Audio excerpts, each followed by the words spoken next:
அன்பு நண்பர்கள் அனைவருக்கும் வணக்கம். வாழ்க வையகம், வாழ்க வளமுடன். எல்லா புகழும் ஆண்டாளுக்கே. நரசிம்மன் திருவடிகளே சரணம். ஸ்ரீமத்தே விஷ்ணு சித்தாரிய மனோநந்தன ஹேதவே நந்தநந்தன சுந்தரி கோதாய நித்தியமங்கலம். தென்னாடுடைய சிவனை போற்றி, என் நாட்டுக்கும் இறைவா போற்றி. முதல் விஷயம், 18/1/2026 தை அமாவாசை. ரொம்ப விசேஷமான அமாவாசை. 3 அமாவாசையில் முதன்மையான அமாவாசை. இந்த முறை கயாவில் போய் திதி கொடுக்கலாம் அப்படின்னு யோசிச்சுருந்தேன். பட் அதுக்கான சூழ்நிலை சரியாக அமையாதனால என்னுடைய அருமை அண்ணன் திருப்பந்தூரத்தை சேர்ந்த திரு ராஜா அவர்கள் மூலமாக திதி கொடுக்கலான்னு முடிவு பண்ணி திருப்பந்தூரத்திலே ஒரு பிராமணர் ரெடி பண்ணியிருக்கோம். அவர் பொதுவாக மற்றவங்கள மாதிரி வெளியில் போய் கொடுக்கக்கூடிய ஆள் கிடையாது. இவர் ஸ்பெசிஃபிக்காக சொன்னதுனால சில விஷயங்கள் கண்டிஷன்ஸ்லாம் போட்டு அவர் நான் பண்ணித்தரேன்னு சொல்லியிருக்காரு. பொதுவாக திதி காலைல சூரிய உதயத்துக்கு முன்னாடி பண்ணாதீங்க, கொடுக்காதீங்க. அன்றைக்கி அமாவாசையே இருந்தாலும் சூரிய உதயத்துக்கு முன்னாடி திதி கொடுக்கூடாது. திதி கொடுக்க ரொம்ப சிறந்த நேரம் அப்படின்னா 11:40 12:20, இந்த குதப காலம்னு சொல்லுவாங்க.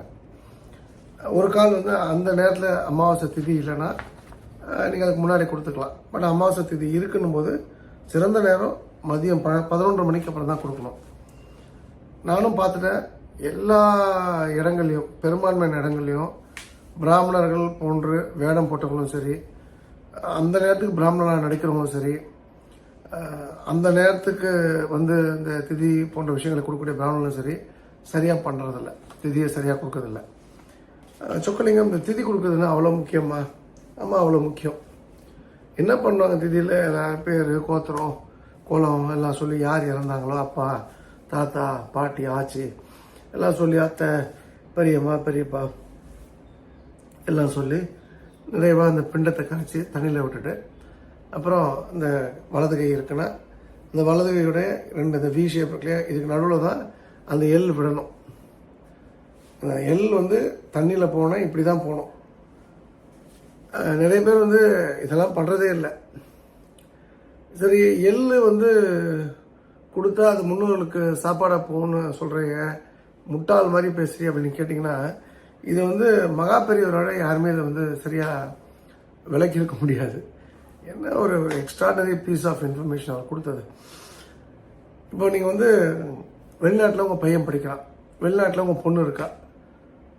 2 கண்டிஷன் வச்சுக்கலாம். உதாரணத்துக்கு அமெரிக்காவில் உங்கள் பொண்ணு இருக்கா, அவளுக்கு பொங்கல் ஆனால் மாதிரி பணம் கொடுப்பாங்க இல்லையா? இல்லை, எங்கள் ஊரில் பணம் உண்டு, சுருள்னு சொல்லுவாங்க, பணம் உண்டு. எப்படி கொடுப்பீங்க? இப்போ இங்கே பேங்க்கில் இந்திய ரூபாயாக கட்டுவீங்க. அவங்க அங்கே வித்ட்ரா பண்ணும்போது அமெரிக்க டாலராக வித்ட்ரா பண்ணிக்கிறாங்க. இதே போல் யூரோப்பியன் கண்ட்ரீஸில் இருக்காங்கன்னா யூரோவாக வித்ட்ரா பண்ணிப்பாங்க. இனி திராம்ஸாக இருக்கலாம், மிடில் ஈஸ்ட் கண்ட்ரியில் பவுண்ட்ஸாக இருக்கலாம், யூகேல. ஸோ வெவ்வேறு நாடுகளில் வெவ்வேறு கரன்சிகளுக்கு வெவ்வேறு பேர் இருக்கின்றது. ஆனால் நாம் இந்திய ரூபாய் தானே கொடுக்குறோம். அங்கே எப்படி அந்த பணம் டாலராக, பவுண்டாக, எண்ணாக, யுவானாக எப்படி திராமாக மாறுது? அது எப்படி பாசிபிளோ அதே போல தான் இந்த திதி கொடுக்குறதும் பாசிபிள். ரொம்ப சிம்பிள். நீங்கள் அந்த எல்லை ஆவியாக, அந்த எல்லை தண்ணி படும்போது அது ஆவியாகும். அந்த ஆவி உங்களுடைய முன்னோர்கள் இப்போ ஏதோ ஒரு ரூபத்தில் எங்கேயோ வாழ்ந்துட்டுருக்காங்க. மாடாக, நாயாக, கழுதையாக, இல்லை சாமியாக, ஏதோ ஒரு ரூபத்தில் ஒரு உயிரோட வாழ்ந்துட்டுருக்காங்க பூமியில். அப்போ அவங்களுக்கு அது எப்படி போகணுமோ அந்த மாதிரி உணவாக அது போயிடும். அதுதான் அதோட தாத்பரியம். ஸோ நீங்கள் எந்த சூழ்நிலையுமே எவ்வளோ வேலை இருந்தாலும் இந்த திதி கொடுக்குறத விட்டுறாதீங்க. அது உங்களுக்கு அப்பா இல்லை அப்படின்னா, நீங்கள் கல்யாணம் என்ன பொண்ணாக இருந்தால் கூட கொடுக்கலாம். கணவன் இருக்காரு கொடுக்கக்கூடாதுன்னு அதெல்லாம் சும்மா கான்செப்ட்லாம் கிடையாது. அது மாதிரி உங்களுக்கு ஆண் மகன் இருக்கீங்க, உங்கள் அப்பா அம்மாவால் கொடுக்க முடியாது, வயசானவங்க, நீங்கள் போய் தாத்தா பாட்டி கொடுக்கலாமான்னு கொடுக்கலாம். நிச்சயமாக கொடுக்கணும், திதி கொடுக்கணும். திதி ரொம்ப இம்பார்ட்டண்ட்டு. அதை நீங்கள் அவாய்ட் பண்ணாதீங்க. அவாய்ட் பண்ணுறதுனால உங்களுக்கு எதுவும் கிடைக்க போகிறதில்ல, அது முக்கியம். நீங்கள் சரியாக பண்ணிங்கன்னா நிச்சயமாக நல்ல விஷயங்கள் நடக்கும். அதில் குறிப்பாக வந்து நான் திருப்பந்துர்த்தி போகிறேன்னு எங்களோட குரூப்பில் மெசேஜ் போட்டிருந்தேன். அதை கேட்ட உடனே என்னுடைய நண்பர்கள் சிலர் வரேன்னு சொல்லியிருந்தாங்க. அப்போ தான் நான் திடீர்னு முடிவு பண்ணேன். நம்ம காசி டீம் வந்து அந்த டீமில் வந்து ஒரு 100 பேர் இருக்காங்க. எல்லாரும் சேர்ந்து ஏன் அன்னதானம் வந்து இந்த மாதம் போடக்கூடாது? திருப்பந்தூரில் ஆல்ரெடி அமாவாசை அன்னதானம் போட்டிருக்கோம். ஸோ எல்லாருமே அதுக்கு அக்செப்ட் பண்ணிவிட்டு திருப்பந்தூரில் அன்னதானம் இந்த முறை நார்மலான அன்னதானத்தோட வடை பாயசோட போடலான்னு முடிவு பண்ணியிருக்காங்க. ஸோ அதுக்கு சப்போர்ட் பண்ண போகிற பண்ணிட்டு இருக்க அனைவருக்கும் நன்றி. என்னுடைய அன்பு சகோதரி தான் இந்த முறை பண்ண வேண்டியது. சிங்கப்பூரை சேர்ந்த சகோதரி, அவங்க பணம்லாம் அமைச்சிருக்காங்க. பட் இருந்தாலும் இந்த முறை நாம் பண்ணிவிடுவோம் எல்லாம் சேர்ந்துன்னு ஒரு முடிவு எடுத்திருக்கோம். ஜஸ்ட் உங்கள் தகவலுக்காக நீங்களும் வந்து வாய்ப்பு இருந்தால் திருப்பந்தூரத்தில் போய் அன்னதானம் போடுங்க. சாரி, திருப்பந்தூரத்தில் போயிட்டு திதி கொடுங்க. திதி கொடுத்து அன்னதானம் சாப்பிடுங்க. விசேஷமான ஸ்தலம் திருப்பந்துருத்தி. இப்போ நான் வந்து இந்த திருப்பந்துருத்தி வரீங்க அப்படின்னு சொன்னால் நாளைக்கு உங்களுக்கு நான் போன கோயிலை பற்றி உங்களுக்கு சொல்கிறேன். நான் ஏற்கனவே சொல்கிறேன்னு சொல்லியிருந்தேன் இல்லையா? அந்த கோயிலோட விவரங்கள் நாளைக்கு எனக்கு முடிந்த அளவுக்கு தெளிவாக அதை நான் வந்து உங்களுக்கு விவரிக்கின்றேன். மேபி ஒரு நாள் ஸ்பெண்ட் பண்ணுங்க. சண்டே தானே, இந்த கோயிலை முடிச்சுட்டு திதிலாம் கொடுத்த அப்புறம் கோயிலை சுற்றிட்டு சாப்பிட்டுட்டு அங்கே எங்கேயாவது ஓய்வு எடுத்துகிட்டு நான் சொல்கிற கோயிலுக்கு சாயந்தரம் போயிட்டு மதியானம் கூட போங்க. அங்கே இருக்கக்கூடிய ஆட்கள் திறந்து விட்டாங்கன்னா பார்த்துட்டு வாங்க. அது மிக சிறப்பானது ஒரு கோயில். நிச்சயமாக அதை நான் அப்டேட் பண்ணுறேன். நம்ம இன்றைக்கி பார்க்க வேண்டிய விஷயம் என்னென்னா, ஒரு நல்ல ஒரு தலைப்பு, எனக்கு ரொம்ப பிடிச்ச ஒரு விஷயம். இது வந்து ஜென்னில் வந்து ஒரு வேர்டிங்ஸ் பார்த்தேன். அது என்னென்னா, ரொம்ப நாளைக்கு முன்னாடி ஜென் தத்துவம், ஜென்னுடைய ஃபங்க்ஷனாலிட்டி அவங்க எப்படி செயல்படுறாங்கன்னா, அதுக்கு தான் அந்த விஷயம். we don't find the answers, we lose the questions. நாங்கள் வந்து விடையை கண்டுபிடிக்க மாட்டோம், கேள்விகளை துறக்கின்றோம் அப்படின்றத அதோட ஆன்சர். இப்போ இதை வந்து நான் அழகாக உங்களுக்கு புரியுற மாதிரி சில விஷயங்கள் சொல்கிறேன். இதுக்கு என்ன மீனிங்னா, பொதுவாக நாம் நினைப்பது வாழ்க்கையில் வருகின்ற எல்லா கேள்விகளுக்கும் எங்கேயாவது பதில் கிடைத்து விட்டது என்று நாம் தேடி அலைவோம். பொதுவாக நம்முடைய எண்ணங்கள் எப்படி இருக்கும்? நமக்கு வாழ்க்கையில் வந்து கேள்விகள் நிறைய இருக்கும். அந்த கேள்விகளுக்கு பதில் வந்து எங்கேயாவது எப்படியாவது யாராவது ஏதோ ஒரு சூழ்நிலை கொடுத்துருவாங்கன்ற நம்பிக்கையில் நம்ம வந்து அலைஞ்சிட்டே இருப்போம். ஆனால் உண்மையில் அந்த கேள்விகளுக்கு பதில் வெளியில் எதுவும் கிடையாது. அந்த கேள்விகளுக்கு பதில் எங்கேயுமே வெளியில் கிடையாது. அப்போ எங்கே கிடைக்கும்? நாம் ஒரு விஷயத்தை பற்றி ஆழமாக புரிந்து கொள்ளும் போதோ அல்லது நம் மனது அமைதியாகும் போதோ நாம் பதில் தேடும் அந்த கேள்வியை காணாமல் போய்விடும். ரொம்ப சிம்பிள். நம்ம ஒரு விஷயத்தை பற்றி ஆழமாக புரிந்து கொள்ளும் போதோ அல்லது நம் மனம் என்பது அமைதியாகும் போதோ நம்ம எந்த பதிலுக்காக நம்ம அலைஞ்சிட்டு இருந்தோமோ அந்த பதிலுக்கு காரணமான கேள்வியே காணாமல் போயிடும். உதாரணம், எனக்கு மட்டும் ஏன் இப்படி என்ற ஒரு கேள்வி நம்மில் பல பேருக்கு எப்போதுமே இருக்கும். எனக்கு மட்டும் ஏன் இப்படி அப்படின்ற ஒரு கேள்வி. அதற்கு பதில் தேட வேண்டும் என்ற ஒரு ஆவலும் நமக்கு இருக்கும். இன்சைடு நம்ம அதுக்கு வந்து பதில் கிடைக்கணும் அப்படின்னு ஆசைப்பட்டீங்கன்னா அந்த சூழலை ஏற்றுக்கொள்ளும் போது அந்த கேள்வி காணாமல் போய்விடுகின்றது. அப்போது உங்கள் மனதில் ஒரு அலாதியான அமைதி பிறக்கும். இப்போ எனக்கு மட்டும் ஏன் எப்படின்னு ஒரு கேள்வி எல்லாருக்கும் இருக்கும்.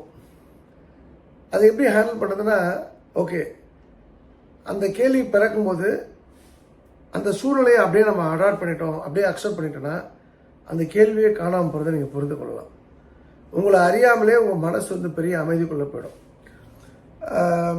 இன்ஃபேக்ட் ஒரு சில வருடங்களுக்கு முன்னாடி நான் அந்த வாஸ்து கிளாஸ்லாம் எடுத்துகிட்டு இருந்தபோது நிறைய நண்பர்கள் கிடைச்சாங்க, நிறைய குருநாதர்களும் கிடைத்தார்கள்.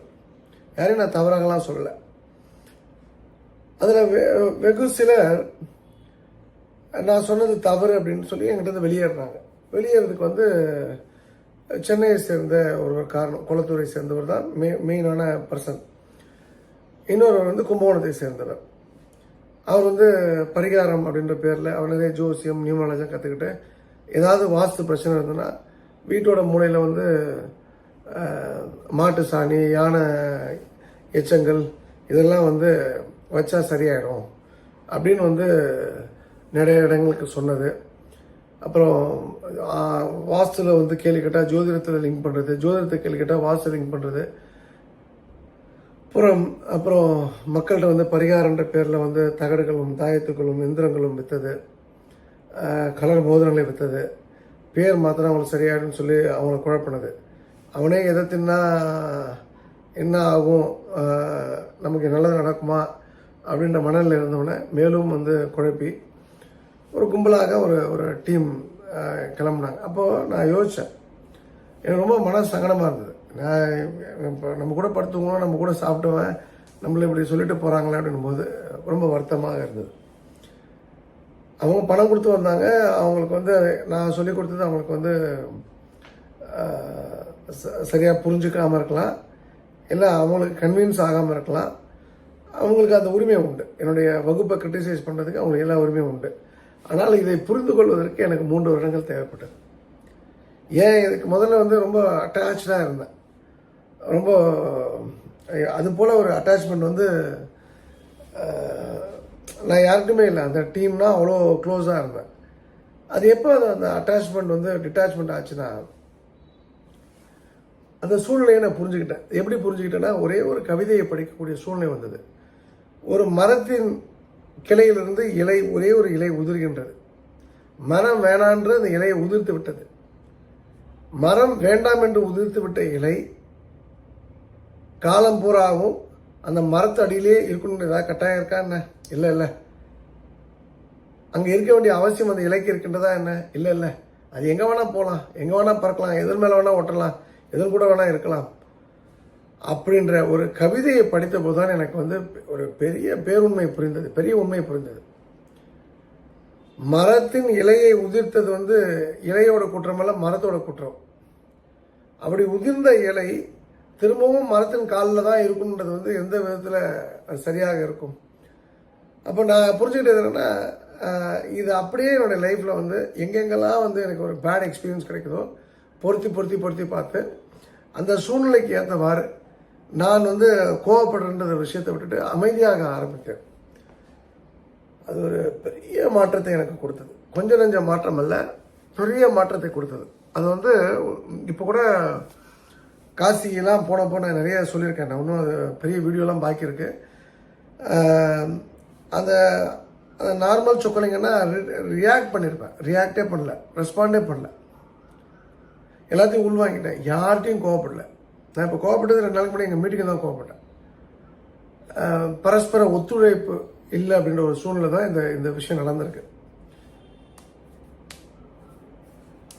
நான் இன்ஃபேக்ட் வந்து எங்கள் டீம் வந்து திரும்ப ஒரு 20 பேர் வந்து அந்த 4 ஊருக்கும் போயிட்டு வாங்க, என்ன நடந்தது, இது எப்படி எக்ஸிக்யூட் பண்ணியிருக்கணும். ஏற்கனவே பைலட் ட்ரிப்லாம் 3 வாட்டி போயிட்டு தாங்க, மீட்டிங்லாம் 2 வாட்டி வச்சாச்சு, அதே மாரி ஒரு வாட்டி போயிட்டு வாங்க, தப்பு நடந்துச்சு இல்லையா, ஒரு வாட்டி போயிட்டு வாங்க. இங்கே கோவப்படுறதுக்கு வேலையே கிடையாது. அவன் வந்து பணத்தை கொடுத்தா அவனுக்கு சர்வீஸ் கிடைக்கலும் போது அவனோட கோபம் நேர்மையானது, நியாயமானது. வார்த்தைகள் தவறான விஷயமா இருக்கலாம், அவன் வார்த்தைகள் தவறாக உதித்து விட்டான்றதுக்காக, கொட்டிட்டான்றதுக்காக அவனுக்கு நம்ம பதில் சொல்லாமல் நகர முடியாது இல்லையா. அது வந்து ஒரு நல்ல செய்கையாக இருக்க முடியாது. அப்போ இது உட்கார்ந்து சிந்திக்கும் போது அந்த சூழலை நான் புரிந்து கொண்டு சூழலுக்காக நான் என்னை மாற்றிக்கொள்ளும் போது அங்கே அமைதி தான் வந்தது.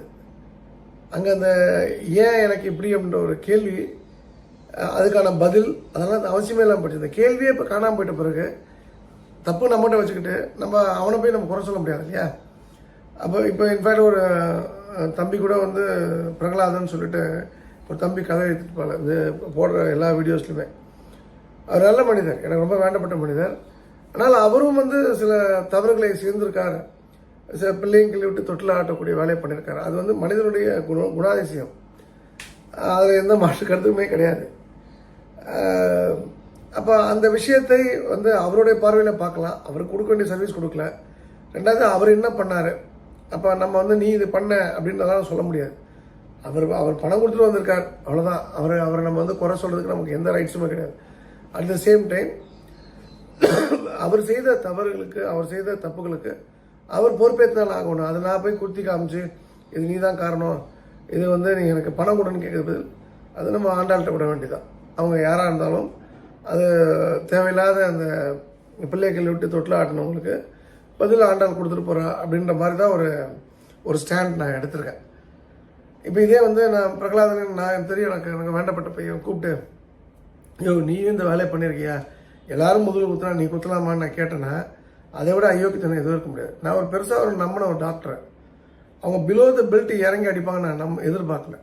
பிரதர்னு சொன்னால் நான் ஏதோ உண்மையிலே அவங்க பிரதர் நினச்சிட்டேன். நான் அவங்க பிரதர்ன்றது வந்து ஏதோ வந்து ஒரு டைம் பாஸ்க்காக அதை உபயோகப்படுத்தக்கூடிய வார்த்தைன்றது வந்து அவங்க எனக்கு அந்த ட்ரெயினில் போய் அந்த பனிஷ்மெண்ட் கொடுத்தப்போ தான் எனக்கு தெரிஞ்சது. அவங்க வராங்க, இன்னும் 2-3 டாக்டர்ஸ் வந்தாங்கன்ற நம்பிக்கையில் தான் டாக்டர்ஸை நம்ம புக் பண்ணல. இப்போது இந்த இடத்துல இப்போ அவங்கள்ட்ட போய் நான் கோவப்பட முடியாது, ஏன்னா அவங்க பணம் பே பண்ணிட்டு வராங்க. அவங்க என்ன சொல்லலாம் சிம்பிளாக, உனக்கு நான் வேலை செய்ய வரல, shut your mouth, it is your problem, you don't bring the problem to me அப்படின்னு சொன்னாங்கன்னா எனக்கு ஃபேஸே இருக்காது. அப்போது எனக்கு கேள்வி வந்து ஏன் எனக்கு இப்படி அப்படின்னு அந்த இடத்துல நான் கேள்வி ஒன்று முன்வைத்தேன்னா, உனக்கு இப்படி தான் நிகழும், நீ தப்பாக வந்து அனலைஸ் பண்ணிட்ட, தப்பாக புரிஞ்சுக்கிட்ட, தப்பாக அந்த விஷயத்தை நீ கொண்டு போயிட்ட அப்படின்றது தான் பதில். அப்போது என்னுடைய தப்புக்கும் என்னுடைய தவறுக்கும் இன்னொருத்தர் வந்து எப்படி ஏன் எனக்கு இப்படி அப்படின்னு ஒரு கேள்வியோ வைக்க முடியாது இன்னொருத்தர்கிட்ட. அதுக்கான பதிலும் அவங்க கொடுக்க முடியாது. எனக்கு கேள்வி என்கிட்ட இருக்கு, பதில் என்கிட்ட இருக்கு. ஸோ பதில் கிடைச்சிருச்சு, இனிமேல் கேள்விக்கு என்ன வேலை, கேள்வி காணாமல் போயிடுச்சு. அப்போ நான் சொல்லக்கூடிய விஷயம் என்னென்னா, ஓவர் த பீரியட் உங்களோட கேள்விகள் காணாமல் போகணும். நீங்கள் பதில்கள் தேடி அதன் இனிமேல் வந்து ஓடுவதை நிறுத்துங்கள். உங்கள் மனதுக்கு வந்து ஒரு தெளிவு கிடைக்கிற மாதிரி நீங்கள் நடந்துக்குங்க. மனதை ஃபஸ்ட்டு தெளிவுபடுத்துங்க. நிறைவாக ஒரு கட்டத்தில் எல்லா கேள்விகளும் உங்களிடம் உதிர்ந்து போயிடும். எப்படி ஒரு மரத்திலிருந்து இலைகள் உதிர்கின்றதோ அது போல் அதுக்கான நேரம் வரும்போது, இலை உதிர்காலம் வரும்போது எல்லா இலைகளும் உதிர்ந்து போய்விடுகின்றன. அதுபோல் உங்களோட எல்லா கேள்விகளும் உதிர்ந்து போயிடுச்சு அப்படின்னு சொன்னால் உங்களை யாரும் கோபப்படுத்த முடியாது, யாரும் வந்து சங்கடப்படுத்த முடியாது, யாரும் வந்து உங்களை இன்சல்ட் பண்ண முடியாது, யாருமே உங்களை இல்ட்ரீட் பண்ண முடியாது. ஏன்னா அது உங்களுக்கு தெரியாது. அதை அவன் இன்சல்ட் பண்ணுறான், இல்ட்ரீட் பண்ணுறதெல்லாம் நீங்கள் மனசுக்குள்ளே எடுத்துக்க மாட்டீங்க. உங்களை அசிங்கப்படுத்துகிறான், கேவலப்படுத்துகிறான். நான் கூட ஒரு 2 கெட்ட வார்த்தை சொல்லி தொடர்ந்து திட்டிகிட்டே இருந்தாங்க அப்படின்னு சொல்லி சொன்னேன். ஓகே, நம்ம அதை அக்செப்ட் பண்ணல. நான் வந்து ஓகே, நான் அது வந்து அவங்க சொன்ன வார்த்தைக்கு ஃபோன் பண்ணி என்ன இந்த கெட்ட வார்த்தை சொல்லி திட்டலை, நான் வந்து கெட்ட வார்த்தை சொல்லி உன்னை திட்டுறேன்னு சொன்னேன், நான் அதை அக்செப்ட் பண்ணிட்டேன் அர்த்தம். அவங்க சொன்னது அவங்களோட என்ன சொக்கலிங்கம்னு ஒரு கெட்ட வார்த்தை சொல்லி திட்டாங்கன்னா நான் அதை ஏற்றுக்கல. அப்போ அது யாருக்கு போய் சேரும், சொன்னோன்னு தானே போய் சேரும். அப்போ இந்த மென்டாலிட்டி எனக்கு எப்படி வந்ததுன்னா, இந்த ப்ரோவப் தான் எனக்கு மாற்றுச்சு. அந்த ப்ரோவப்பை வந்து ஓரளவுக்கு மாற்றுச்சுன்னா அந்த ஒரு கவிதை, அந்த கவிதை யார் எதுலாம் எனக்கு தெரியாது. ஆனால் மரம் என்னை வேண்டாம் என்று ஒரு இலை சொல்வதாக அந்த கவிதை இருக்கும். மரம் என்னை வேண்டாம் என்று உதிர்த்த பிறகு அந்த மரத்துக்கு கீழே இருக்க வேண்டும் என்று எனக்கு தலையில் எழுதியிருக்கா என்ன, இனி என் விருப்பம், இனி என் சுதந்திரம் அப்படின்னு சொல்லி அந்த கவிதை ரொம்ப அதில் உள்ள பொருந்தக்கூடிய விஷயத்தை நான் சேர்த்து சொல்கிறேன். என்னை புரட்டி போட்ட வார்த்தைகள், புரட்டி போட்ட வரிகள், மிக அற்புதமான கவிதை. உங்களை வேண்டாம், உங்களை பிடிக்கலன்னு ஒருத்தர் சொல்லிட்டு போகிறான் அப்படின்னா அவனை போய் வந்து நீ அவங்க நம்மளை விட்டுட்டு போயிட்டானே, எனக்கு வருத்தம் இருந்தது. இப்போ காரைக்குடியில் நேருன்னு என் நண்பர், அவர்கிட்ட போய் அவர் தப்பாக சொல்லிட்டாருங்க, நாங்கள் தான் கரெக்டு, நாங்கள் புது கான்செப்ட் சொன்னால் அதெல்லாம் வழி இருந்தது. நான் இன்ட்ரடியூஸ் பண்ண என் கிளைண்ட்கிட்டே குமார் சிங்கப்பூரில் இருக்கார், இப்போ அவங்க மனைவி பேர் கல்பனா காரைக்குடி, யாரெல்லாம் இன்ட்ரடியூஸ் பண்ணால் அவங்ககிட்டே போயிட்டு என்னை தவறாக சொல்லும்போது அவங்க எல்லாம் என்னை கூப்பிட்டு சொல்கிறாங்க, இவங்க சரியில்லாத ஆட்கள். அது ஒருத்தர் சொல்ல நல்லது கெட்டது சொக்கலிங்க சொல்கிறத நான் கேட்டுக்கிறோம், நீங்கள் இனிமேல் அவருக்கு அகேன்ஸ்டாக பேசுகிற மாதிரி வீட்டுக்குள்ளே வராதிங்க, இது ஃபர்ஸ்ட் அண்ட் லாஸ்ட். இது போல் சம்பவங்கள்லாம் நடந்தபோது ரொம்ப பெயின்ஃபுல்லாக இருந்தது. ஏன்னா இது வந்து ஏன் நம்ம கிளைண்ட்டை போய் இவங்க சொல்கிறாங்க, இவங்க கற்றுக்கிட்டாங்க எதாவது பண்ணிட்டு போய்டும், ஏன் நம்ம வாடிக்கையாளர் நம்ம இன்ட்ரடியூஸ் பண்ண வாடிக்கையாளர்கிட்ட போய் நம்மளை போய் தவறாக பேசும்போது அந்த பெயின் இருந்தது. இந்த கவிதை படித்த பிறகு அதுக்கு அந்த கேள்விக்கு காரணமே இல்லாமல் போயிடுச்சு, அது பதிலே தேவையில்லை. ஏன்னா அவங்களை கூட்டு போய் விட்டது நான் தானே. இனிமேல் யாரையும் அது போல் தவறான ஆட்களை சரியான ஆட்களுக்கு அறிமுகப்படுத்தக்கூடாதுன்ற ஒரு பதில் கிடைச்ச பிறகு என்னுடைய பழைய கேள்விக்கு அர்த்தமே இல்லாமல் போயிடுச்சு, அந்த கேள்வி உதிர்ந்து போய்விட்டது. ஸோ நீங்களும் கேள்வி கேட்க பழகுங்கள். பதில் கிடைக்கும் வரையில் அந்த கேள்வி உதிர்ந்து போகும் வரை உங்களுக்குள் அதற்கான விடை ஒளிந்திருக்கின்றது. அடுத்தவர்களை நோக்கி ஒரு விரல் காட்டும்போது உன்னை நோக்கி 3 விரல் இருக்கின்றது என்கின்ற உண்மையை புரிந்து கொண்டு நீங்கள் அனைவரும் சிறப்பாக, நிம்மதியாக, நிறைவாக, மகிழ்ச்சியாக, ஆனந்தமாக, ஆரோக்கியமாக, செல்வ செழிப்புடன் பிரம்மாண்ட வெட்டிகளை உள்ளடக்கிய வாழ்க்கையை வாழ்ந்து மகிழ்ந்திட நான் வணங்கும் ஆண்டாளை பிரார்த்திக்கிறேன். ஆடி ஆடி அகம்கரந்தி பாடி பாடி கண்ணீர் மல்கி எங்கும் நாடி நாடி நரசிங்காவென்று வாடி வாடும் இவ்வானதிலே எல்லா புகழும் ஆண்டாளுக்கே. நரசிம்மன் திருவடிகளே சரணம். நன்றி, வணக்கம். சர்வம் கிருஷ்ணார்ப்பணம். ஸ்ரீராம ஜெயம், ஸ்ரீராம ஜெயம்.